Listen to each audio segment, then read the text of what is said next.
Bismillahirrahmanirrahim. Alhamdulillahi Rabbil Alameen. Wassalatu wassalamu ala Sayyidina Muhammad Rasulullah. Inna alhamdulillah nahmaduhu wa nasta'inuhu wa nastahdihi wa nashkuruhu wa nastaghfiruhu wa natubu ilayhi wa na'udhu billahi min shururi anfusina wa min sayyiati a'malina. Man yahdihillahu fala mudilla lahu. وأشهد أن لا إله إلا الله وحده لا شريك له له الملك وله الحمد يحيي ويميت بيده الخير وهو على كل شيء قدير لا شبيه ولا مثل ولا ند له ولا حد ولا جثة ولا أعضاء له غافر الذنب وقابل التوب شديد العقاب ذو الطول لا إله إلا هو إليه المصير. أشهد أن سيدنا وحبيبنا وعظيمنا وقائدنا وقرة أعيننا محمدا عبده ورسوله وصفيه وحبيبه من بعثه الله رحمة للعالمين هاديا ومبشرا ونذيرا. اللهم صل وسلم على سيدنا محمد خير الأنام وعلى آله والأبرار وصفوة أصحابه. أما بعد، عباد الله، فإني أوصيكم ونفسي بتقوى الله العلي العظيم القائل في محكم كتابه العظيم وآت ذا القربى حقه والمسكين وابن السبيل ولا تبذر تبذيرا إن المبذرين كانوا إخوان الشياطين وكان الشيطان لربه كفورا. وقال أيضا والذين إذا أنفقوا لم يسرفوا ولم يقتروا وكان بين ذلك قواما. Brothers and sisters, inshallah, our sermon today is about wastefulness and extravagance. Wastefulness or israf, according to Islamic scholars, is any action which an individual performs in excess. It is the opposite of moderation. Allah subhanahu wa ta'ala mentioned in Surah Al-Furqan, as recited earlier on, that those who, when spending, are neither wasteful nor tight-fisted. And he said again, and moderation lies between these extremes. However, some scholars have given a broader definition of wastefulness, which includes inaction. For example, time or opportunity wasting, or not helping the poor when one has the means, leaving food to go wasted, not giving it out to the needy, or preserving it for use in a future date. Islam has legitimized the enjoyment of divine blessings, but has also made waste and extravagance impermissible. These limits are set by Allah subhanahu wa ta'ala so that Muslims in privileged social positions, Muslims with knowledge and wealth, have a responsibility towards the human society in which they live. If you have any knowledge at all that will benefit the ummah, that would benefit the society in which you live, it would be wasteful if you do not share that knowledge, etc., etc. In other words, your inaction amounts to wastefulness. The Prophet Muhammad said in a hadith that, do you know who is the most generous? And then he answered, Allah subhanahu wa ta'ala is the most generous. And then I am the most generous to mankind. And then the most generous people after me will be those who will acquire knowledge and then disseminate the knowledge. They will come on the day of judgment like a ruler. This was narrated by Tirmidhi. In addition to this, israf also relates to any excesses in behavior, emotions, or other aspects of our endeavor. These put a heavy burden of duty upon every Muslim, as the issue of waste relates to every facet of our lives, of the human life. Although tabdhir and israf are sometimes used interchangeably, according to Islamic scholars, tabdhir or extravagance is the foundation of israf or wastefulness. Israf represents a much more comprehensive meaning of waste and extravagance. For example, in wealth. So tabdhir relates to waste and extravagance of food, etc., etc. Or when wealth is simply wasted beyond reason. In other words, it can be said that every tabdhir is israf, but not every israf can be considered as tabdhir.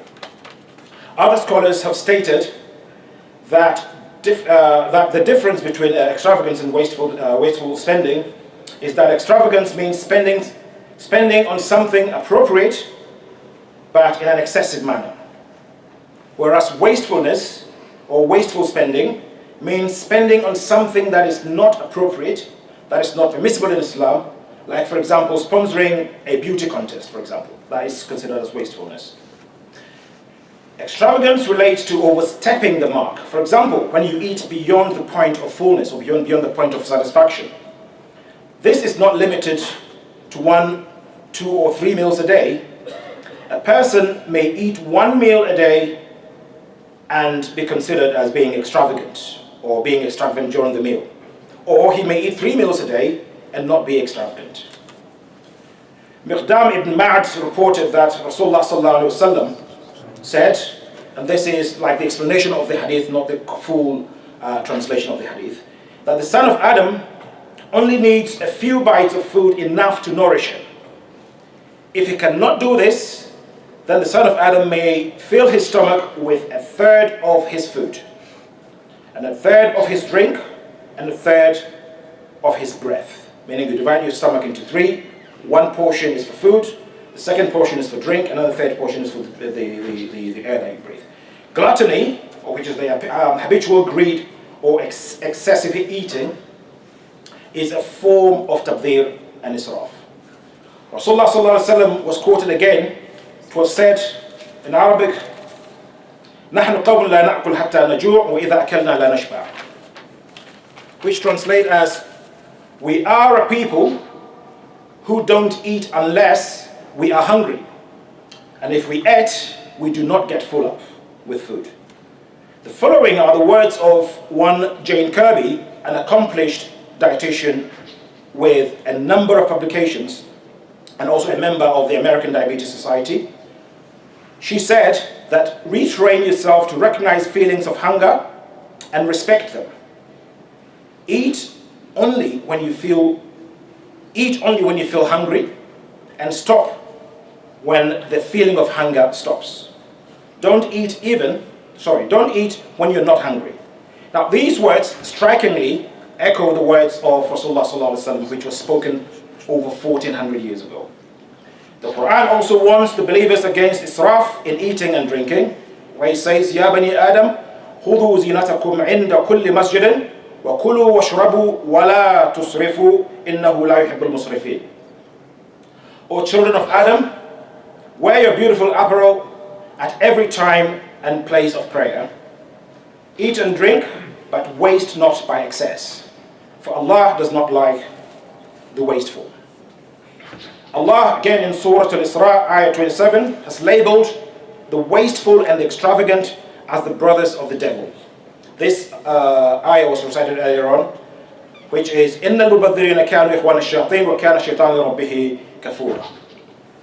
So brothers and sisters, there's no merit at all to the ummah to set tables full of different copious dishes.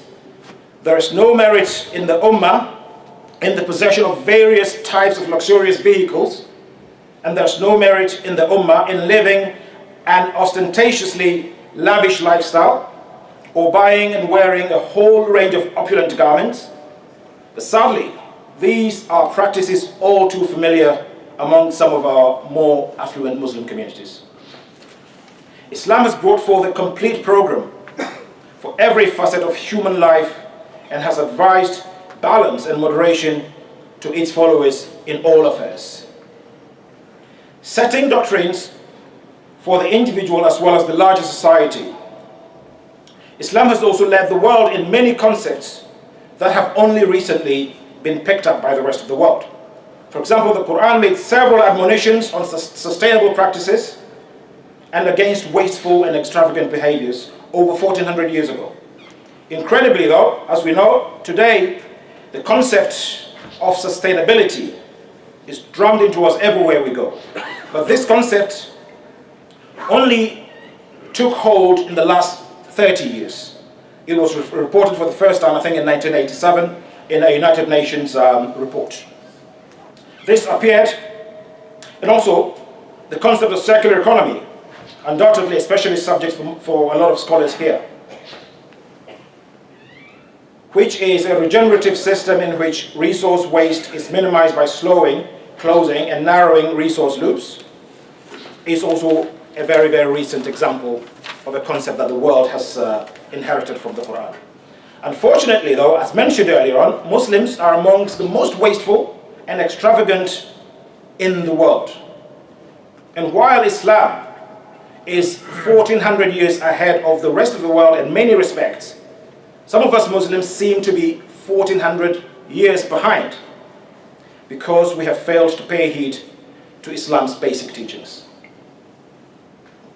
The resources in the world are finite, and we Muslims should know that Allah subhanahu wa ta'ala has made us all accountable for these resources. Islamic law stipulates that the resources of the world, which is land, water, minerals, vegetation, etc., belong to all living things, not just humans. And Allah subhanahu wa ta'ala has commanded humans to avoid doing mischief and wasting resources, as these acts cause degradation of the environment. The privilege to exploit natural resources was given to mankind on a guardianship basis. Allah has made us successors upon earth, as He said in Surah Al-An'am, ayah 165, وَهُوَ الَّذِي جَعَلَكُمْ خَلَائِفَ الْأَرْضِ وَرَفَعَ بَعْضَكُمْ فَوْقَ بَعْضٍ دَرَجَاتٍ لِيَبْلُوَكُمْ فِي مَا آتَاكُمْ إِنَّ رَبَّكُمْ سَرِيعُ الْعِقَابِ وَإِنَّهُ لَغَفُورٌ رَحِيمٌ. And He, Allah subhanahu wa ta'ala, is the one who has made you Khalifa, or the successors on earth, and has raised some of you by degrees above others, so that He might try you by means of what He has bestowed upon you. And thereupon we made you the successors on earth, so that we might behold how you act. There are so many chapters, so many surahs in the Quran that I can't go through all. Another one where Allah says, هُوَ الَّذِي جَعَلَكُمْ خَلَائِفَ الْأَرْضِ فَمَنْ كَفَرَ فَعَلَيْهِ كُفْرُهُ وَلَا يَزِيدُ الْكَافِرِينَ كفرهم عند ربهم إلا مقتا ولا يزيد الكافرين كفرهم إلا خسارة. So many chapters after this. Rasulullah sallallahu alaihi wasallam led a very exemplary life, typified by frugality in every conceivable way. He shunned luxury, and there was often very little to eat in his household. He never wore, or he never had more than one set of clothes at any given time. He taught us to conserve water, especially in our acts of salah, our acts of ibadah, our acts of worship. As mentioned in this hadith, عن عبد الله بن عمر عن عبد الله بن عمرو وأن رسول الله صلى الله عليه وسلم مر بسعد وهو يتوضأ فقال ما هذا الصرف؟ فقال أفي الوضوء إسراف؟ قال نعم وإن كنت على نهر جاري. And the translation is, Abdullah bin Amr, may Allah be pleased with him, reported that the Messenger of Allah sallallahu alaihi wasallam once passed by Sa'd while he was performing ablution, wudu. And the Rasul sallallahu alaihi wasallam said to him,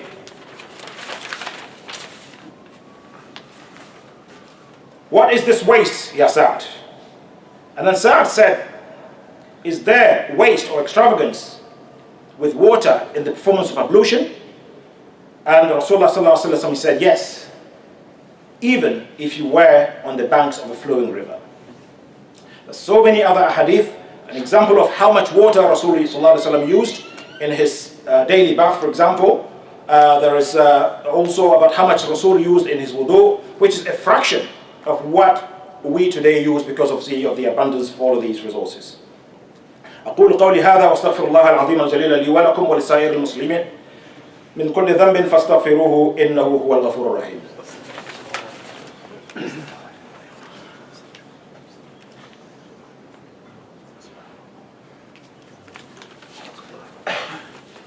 الحمد لله كفى والصلاة والسلام على النبي المصطفى وعلى آله وصحبه ومن وفى.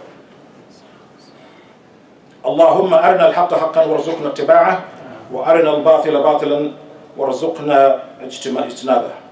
يا أيها الذين آمنوا استحبوا لله ورسوله إذا دعاكم لما يحييكم واعلموا أن الله يحول بين المرء وقلبه وأنه إليه تحشرون. أما بعد.